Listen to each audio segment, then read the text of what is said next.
Assalamualaikum warahmatullahi wabarakatuh. Halo teman-teman, apa kabar kalian hari ini?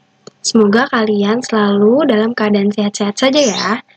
Nah, pertemuan hari ini kita akan membahas tentang persamaan linear satu variabel atau disingkatnya menjadi PLSV. Adapun tujuan pembelajarannya yaitu yang pertama, diharapkan peserta didik dapat memahami konsep persamaan linear satu variabel. Tujuan yang kedua, peserta didik dapat mengetahui konsep persamaan linear satu variabel. Mengapa harus mempelajari materi ini? Karena materi persamaan linear satu variabel merupakan konsep dasar dari persamaan eksponen dan logaritma, sistem persamaan linear dua variabel, persamaan nilai mutlak, dan masih banyak lagi. Nah, maka dari itu, materi persamaan linear satu variabel itu merupakan materi yang penting dan wajib kalian pelajari. Nah, di sini ada pernyataan. Coba kalian tentukan nilai kebenaran dari kalimat berikut.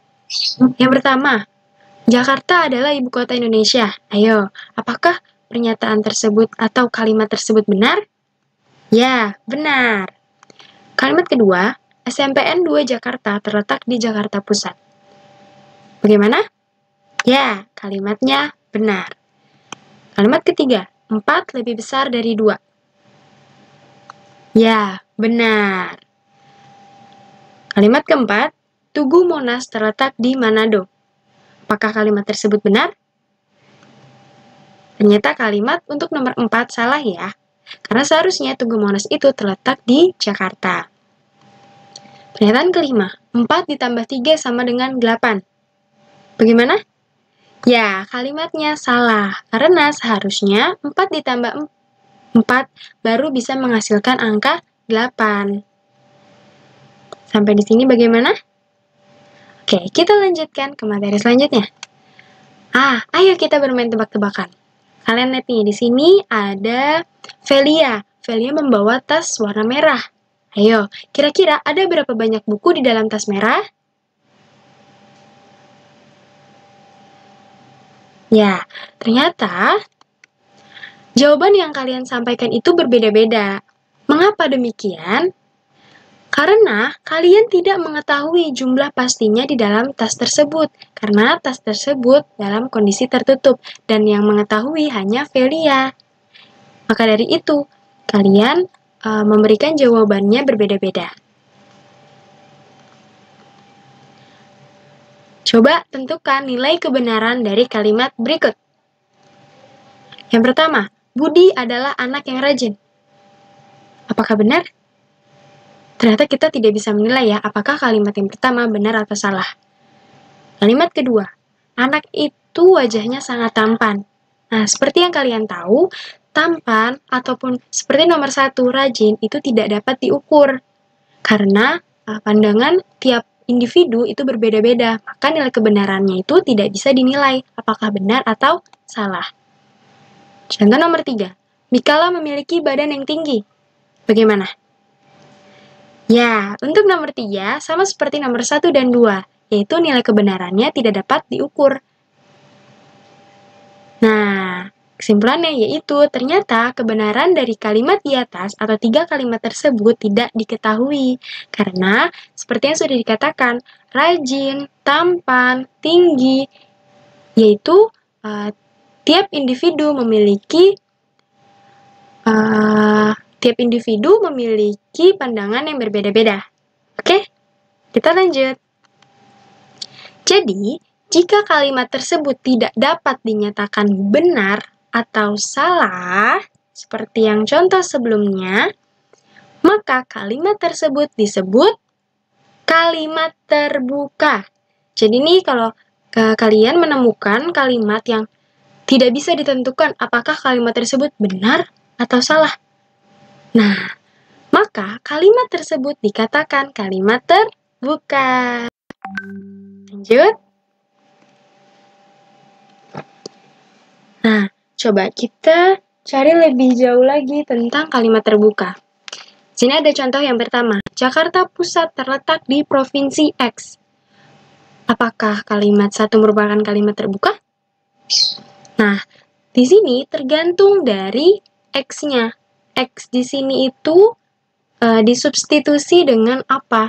Jadi misalkan nih kita buat dua kemungkinan. Kemungkinan yang pertama kita buat bernilai benar jika X-nya berisi DKI Jakarta. Jadi misalkan ya nomor pertama, Jakarta Pusat terletak di Provinsi DKI Jakarta. Nah, maka dari itu kalimat tersebut bisa bernilai benar.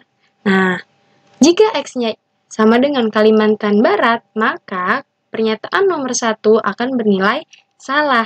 Jadi untuk nomor 1, karena di sini masih ada variabel X, maka tergantung variabel X ini akan disubstitusi apa. Seperti itu. Jadi nomor 1 ini termasuk ke kalimat terbuka. Tapi dengan syarat X-nya dengan DKI Jakarta atau kalimat benar atau Kalimantan Barat jika bernilai salah. Contoh yang kedua, 4 ditambah Y sama dengan 10. Nah, di sini sama seperti nomor 1. Ada dua kemungkinan. Jika Y-nya bernilai benar atau kalimat 2 bernilai benar, maka Y-nya harus sama dengan 6. Nah, jika kalimat 2 dianggap bernilai salah, maka Y-nya akan sama dengan 2 atau yang lainnya juga bisa gitu. Jadi jika kalian menemukan contoh seperti nomor 1 dan nomor 2 di mana ada variabelnya yaitu X dan Y, maka disebut kalimat terbuka. Jadi apa itu kalimat terbuka? Ya, kalimat terbuka adalah kalimat yang memuat variabel. Yang seperti tadi ada huruf X, huruf Y, dan belum diketahui nilai kebenarannya. Begitu ya. Jadi kuncinya adalah memuat variabel. Nah, masih ingat apakah itu variabel? Variabel adalah simbol atau huruf yang digunakan. Jadi bisa huruf A, B, C, sampai huruf Z. Nah, mari kita bermain. Ayo fokus. Kita klik mulai. Nah, di sini ada tata cara bermainnya. Yang pertama, tentukan apakah pernyataan dalam soal termasuk kalimat terbuka atau bukan. Nah, yang kedua, yang berubah warna menjadi merah adalah jawaban benarnya. Ayo kita mulai. Soal yang pertama, Ragunan berada di kota X. Apakah kalimat terbuka atau bukan kalimat terbuka? Ya, jawabannya adalah kalimat terbuka. Mengapa? Karena di sini memuat variabel X, di mana kalimat soal nomor 1 belum diketahui kebenarannya, benar atau salah. Soal nomor 2, Bandung merupakan kota yang berada di Indonesia. Ya, ternyata bukan kalimat terbuka. Mengapa? Karena soal nomor 2 merupakan kalimat yang dapat dinyatakan benar atau salah. Soal nomor 3, X ditambah 6 sama dengan 13. Ya, kalimat terbuka.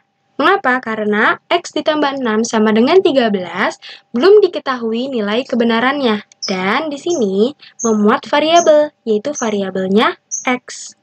Soal nomor 4, susu coklat buatanku enak sekali rasanya. Masuk ke kalimat terbuka. Mengapa demikian? Karena soal nomor 4 belum diketahui benar atau salahnya. Makanya masuk ke kalimat terbuka. Kita lanjut ke persamaan linear satu variabel. Persamaan adalah kalimat terbuka yang memuat tanda sama dengan. Seperti ini ya tandanya.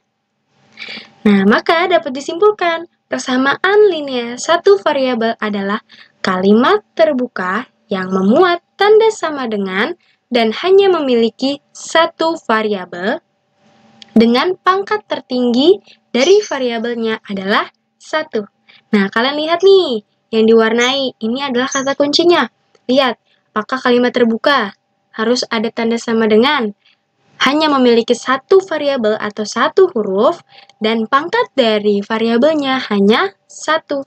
Jadi tidak boleh misalkan X pangkat 2, X pangkat 3, atau Y pangkat 4, itu tidak termasuk persamaan linear satu variabel karena pangkatnya lebih dari satu.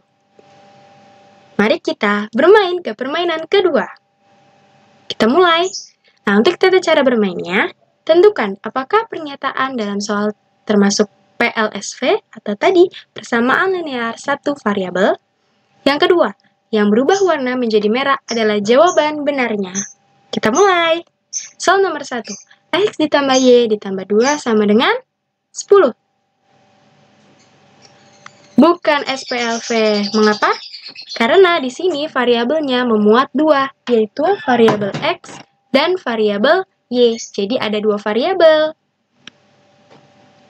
Soal nomor 2, Z dikurang 4 sama dengan 10. SPLV.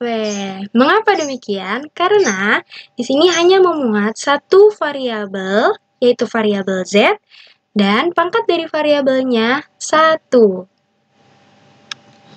Soal nomor 3. Min 4X sama dengan 8. Ya, SPLV. Mengapa? Karena di sini hanya memuat satu variabel yaitu X, dan pangkat dari variabelnya hanya 1, dan merupakan kalimat terbuka.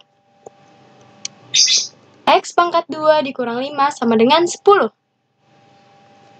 Bukan SPLV. Mengapa demikian? Nah, kalian perhatikan, di sini memang variabelnya hanya 1, namun pangkat dari variabelnya itu 2. Sedangkan syarat dari persamaan linear satu variabel, pangkat tertingginya yaitu hanya 1. Jadi, soal nomor 4 merupakan bukan SPLV. Soal nomor 5. Z sama dengan 8. Ya, sama dengan SPLV. Mengapa? Karena di sini hanya memuat satu variabel yaitu Z, dan pangkat dari variabelnya yaitu 1. Terima kasih, hari ini kalian hebat. Tetap semangat dan selalu jaga kesehatan ya. Semoga materi yang disampaikan hari ini dapat bermanfaat untuk kalian. Sampai ketemu lagi. Assalamualaikum warahmatullahi wabarakatuh.